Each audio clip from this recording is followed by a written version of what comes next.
So I was scrolling through Keep Trade Cut the other day, and I noticed a few players that present as massive buys at their values on KTC, starting first with Kyler Murray at the low price of quarterback 11. To me, this is insane if this is actually where his trade value is, because let me read you Kyler's fantasy points per game rankings since entering the league in 2019. QB 12, QB 5, QB 4, QB 7, which includes the game that he tore his ACL, and then QB 9 this past season coming off of that ACL injury. That is 5 straight QB 1 points per game seasons and 4 straight top 10 points per game finishes. And yet he is valued as the QB 11 on Keep Trade Cut.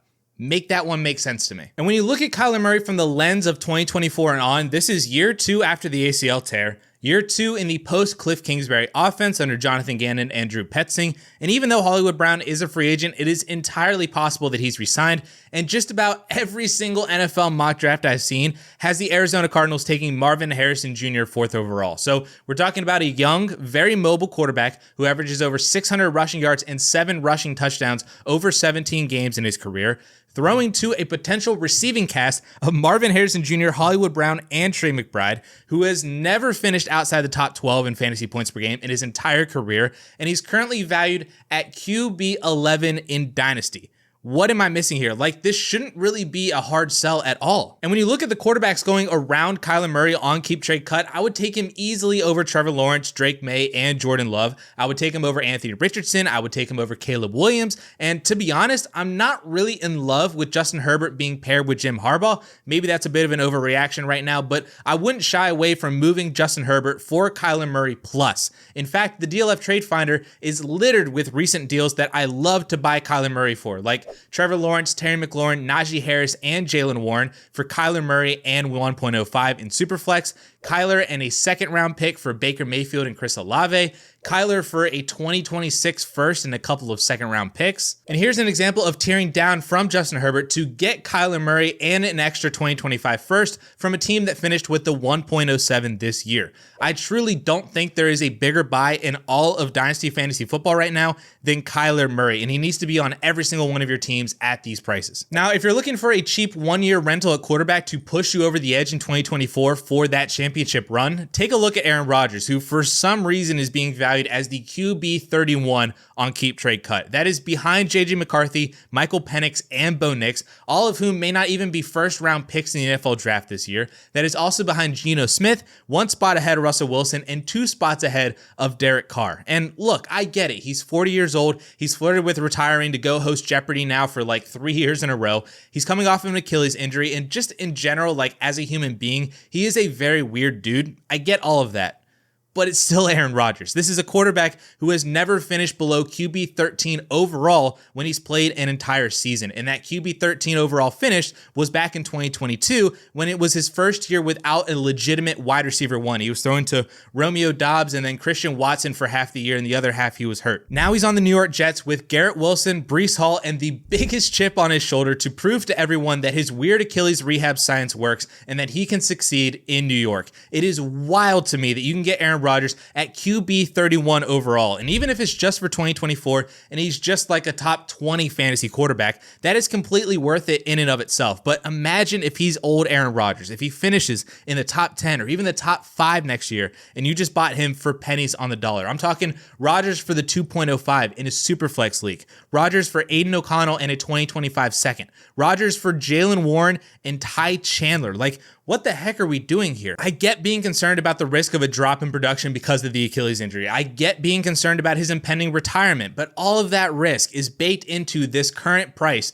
of QB 31, which I view as essentially free for a quarterback who could end up being a league winner in 2024. Before we get away from quarterbacks though, there are 4 more guys that I think offer really good value if you are strictly looking for those cheap QB2s or even those QB3s for added depth or streaming options on a weekly basis in Superflex. I'm talking Matthew Stafford, Baker Mayfield, Kirk Cousins, and yes, even Deshaun Watson. All 4 of these guys are currently valued outside the top 20 at the position, yet Baker Mayfield actually finished inside the top 12 last year. Matthew Stafford was the QB 16. Kirk Cousins was the QB 6 in points per game before getting hurt. And Deshaun Watson actually had 4 top 15 finishes in the 5 complete games that he played last year, 3 of which were actually top 10. They all have various degrees of risk associated with them in some form or another, but they're all cheap enough and with a long enough track record of either good to great fantasy production production that I think they're worth buying for less than a first-round pick in Dynasty. I don't really have a preference between the four. Watson and Baker are actually the youngest. Stafford is the oldest, but at least right now probably has the best receiving core of the four.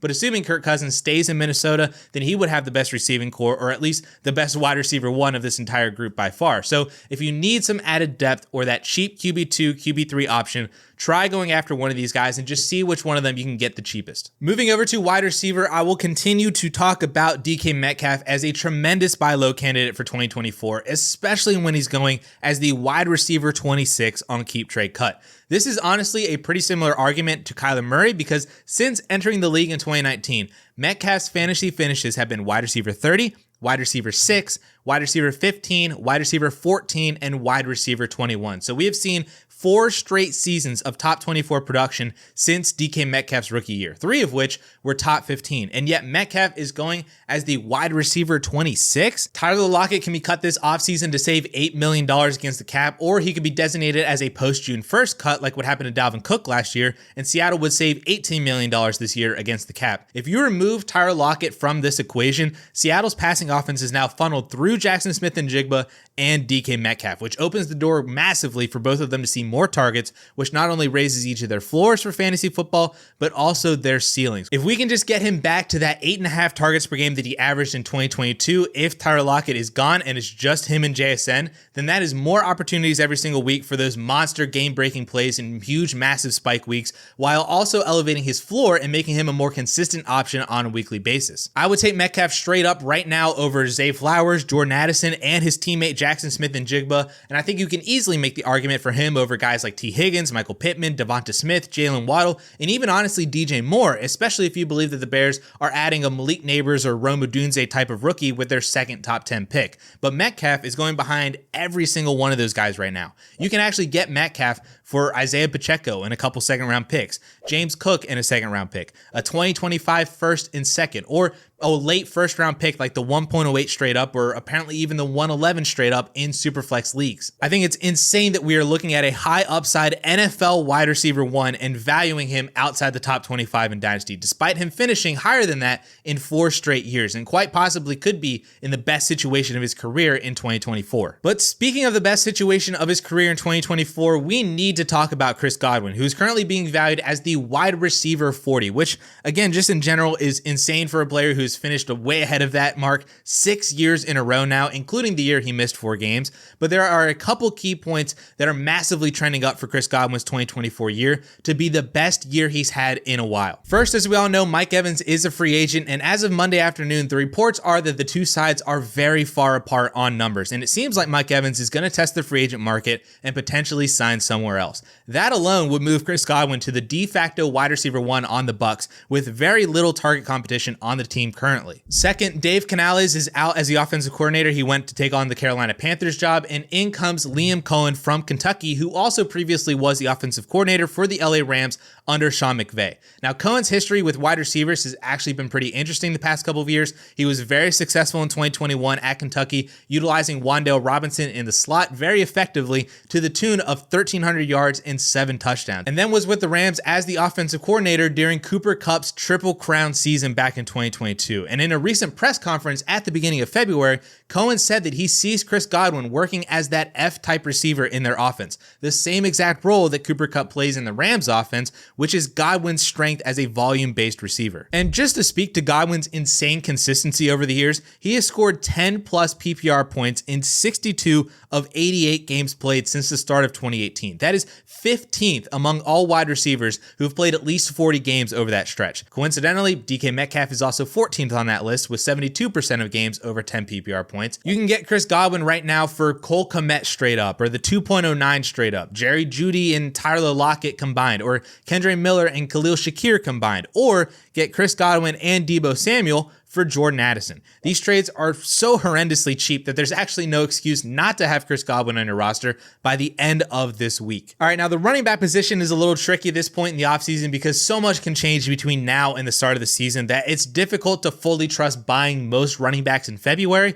However, Javonte Williams offers a very specific combination of plausible job security for 2024, fantasy upside, and current cost that makes him very intriguing to acquire as what I would like to call basically discount Breece Hall. I think we can all admit that Javonte Williams is a pretty good running back who was set back by the ACL injury in 2022 that led to a very pedestrian 2023 season. But as we all know, year 2 after an ACL injury is usually the year for players to return to form. It's one of the big reasons why I love Breece Hall so much this year, and another reason why I'm really in on Javonte Williams too. And when you look at the situation, it's really strong for Javonte in 2024. Russell Wilson is gone. He's getting cut in like a month. The Broncos have been linked to a number of rookie quarterbacks already, whether they trade up to grab one or they get JJ McCarthy or Bo Nix in the first round or whoever it may be. It seems more than likely that it is going to be a rookie quarterback for 2024. Courtland Sutton and Jerry Jeudy are one of the worst wide receiver duos in the league. Marvin Mims can't even get on the field for whatever reason, and all of this is spelling out an offense that flows through the ground game and Javonte Williams as the best player on the offense to the tune of possibly 14, 15 carries or more, another 3 to 4 receptions per game. That volume alone is enough to make him a top 15 back in fantasy on just average efficiency. If you were to total 1,400 yards or more or score double-digit touchdowns, we're looking at a fantasy RB1. That's essentially what Joe Mixon and Bijan Robinson did last year as top 10 fantasy running backs. And I just want to address this just because I've seen it talked about a lot against Javonte Williams.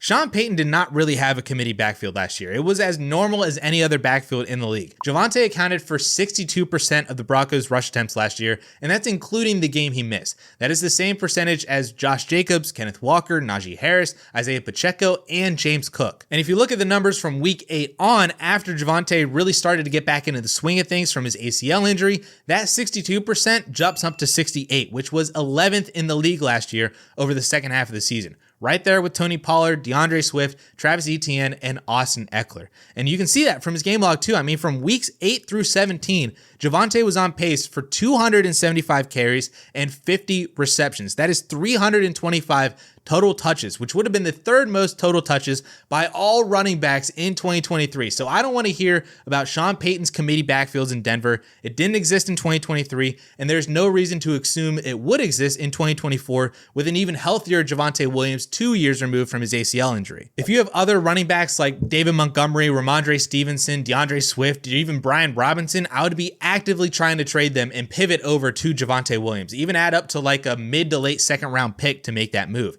In the trade finder, we can see trades like Cedric Tillman in the 2.02 for Javonte Williams, Terry McLaurin in the 211 for Javonte. And there were multiple deals done around a late first for Javonte Williams. Anything after the 110 in Superflex or the 1.07 in one quarterback leagues, I am paying that for Javonte Williams. One other running back I want to give a shout out to for the price of essentially free right now is Antonio Gibson, strictly because he is a free agent this year and he could sign somewhere else and could be in a better situation in 2024. We're still honestly not that far removed from when Antonio Gibson was producing as a fantasy RB1 back in 2021 and then was a top 15 running back for the first 75% of the 2022 season before he got hurt. He's the RB50 on Keep Trade Cut, which is in just like a big mess of other handcuffs like Tyler Algier, Ty Chandler, Tank Bigsby, Zach Moss, Elijah Mitchell. But the difference between Gibson and all of those other guys is he has an actual opportunity to be a starter in 2024 without needing an injury ahead of him to get that role. It just depends on where he ends up signing in free agency. You don't have to believe that Antonio Gibson is some hidden gem or some massive league winner for 2024. All I'm saying is that there's upside here at RB50 prices where worst case scenario, he's a really good handcuff that you bought at handcuff prices, but best case scenario, you have an actual starter for a decent portion of the 2024 season that you got for like a random third round rookie pick. So why not just try to acquire Antonio Gibson and just see what happens this year? And the final player for today's video at the tight end position is Evan Engram, who for some reason is valued all the way down at tight end 14, despite finishing the year as a tight end 2 overall and tight end 4 in points per game. I almost fell out of my chair when I saw him down at tight end 14. That is an unbelievable value for an every week starter at the tight end position. And did you know, fun fact, Evan Engram was 4th among all pass catchers in receptions in 2023. He had 5 fewer receptions than Tyreek Hill and Amon-Ra St. Brown, more receptions than Puka Nacua, Stephon Diggs, Jamar Chase, DJ Moore, Devontae Adams, just more than everybody in the league, not named CeeDee Lamb, Tyreek Hill, or Amon-Ra St. Brown. That is insane, and yet he's valued as the tight end 14 on Keep Trade Cut. Usually when a player has a career year, their price increases, usually by a lot. But for Engram, he actually fell 2 spots from tight end 12 this time last year to tight end 14 now. And the only rookie ahead of him is Brock Bowers. I don't understand why he lost value. Maybe it's because he's turning 30 this year, but that's not even until September. It's not his contract situation. He signed a 3-year deal with the Jaguars last offseason, so he still has 2 years to go. Nothing situational happened over the last few months. In fact, I could argue that his situation might actually improve for 2024 if the Jaguars don't re-sign Calvin Ridley, which they're actually disincentivized to do based on the trade details with Atlanta. So the Jags offense could be Christian Kirk, Zay Jones, and Evan Engram all over again, just like it was in 2022 when he finished as the tight end 5 overall. I don't know what could be driving down Evan Ingram's value here. A player who just put up almost 1,000 yards at the tight end position, paced Sam Laporta over the entire season in points per game, and outproduced Trey McBride over the second half of the season. I would take Evan Engram right now over Dallas Goedert, Luke Musgrave, Cole Kmet, Michael Mayer, Jake Ferguson, David Njoku, and hot take here, I would take Evan Engram still over George Kittle and Kyle Pitts. Not to mention that there are strong arguments to advise trading down from Travis Kelce, Dalton Kincaid, and TJ Hawkinson right now to get Evan Engram plus something really, really good. In the trade finder, you can get Evan Engram for Ramondre Stevenson straight up, Cade Otton in a 3rd round pick, Calvin Ridley straight up, which Engram outproduced Calvin Ridley last year and is playing a more valuable position for fantasy football. Or just pay like a mid to late 2nd round pick this year and just go get Evan Engram. And if you're curious as to what you could get to trade down from Kincaid or Hawkinson, you could get Chris Godwin and Evan Engram right now for just Dalton Kincaid, and possibly get Metcalf and Evan Engram for TJ Hawkinson, both of which I would easily do right now if you can get those done. So there you have it, 11 players to go buy right now in Dynasty with a bunch of ideas on how to make those trades. But while we're on the topic of buying players, if you want even more names to go buy, Justin posted some of his favorite players recently in this video right up here.